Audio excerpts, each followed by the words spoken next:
sevgiden sana meyhaneler. Her gün elimde dolu peymaneler.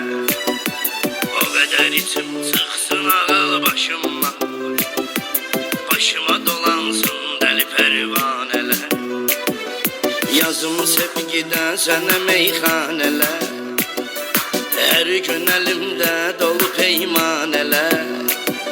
O kadar içim çıksın ağıl başıma, başıma dolansın deli pervaneler.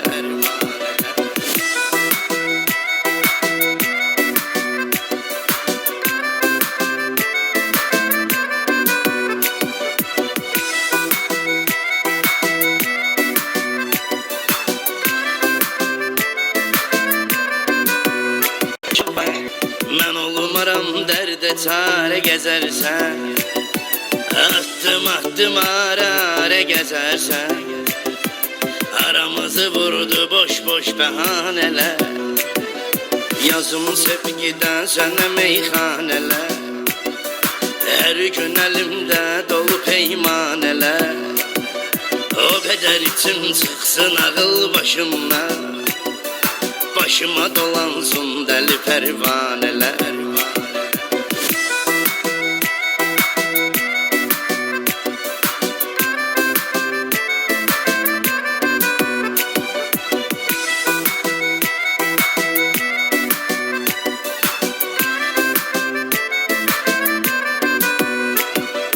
Gözlerin güzeldi göz ve vurğunum.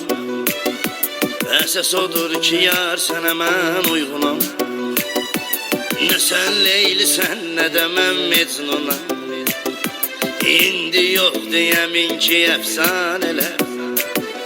Yazım sevgidən sənə meyxanələr. Hər gün əlimdə dolu peymanelər.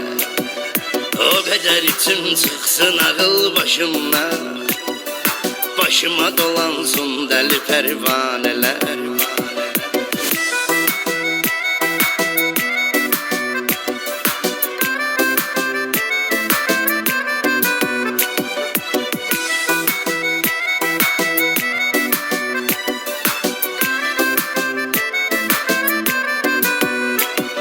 Sen ne bilirsen ki darıxmaq nedir? İçə yollara baxmaq nedir? Yağış kimi küçələrə yağmaq nedir? Anlayar ancaq məni tək tanələr. Yazım sevgidən sənə meyxanələr. Hər gün əlimdə dolu peymanelər. O qədər içim çıxsın ağıl başıma, başıma dolansın deli pervaneler.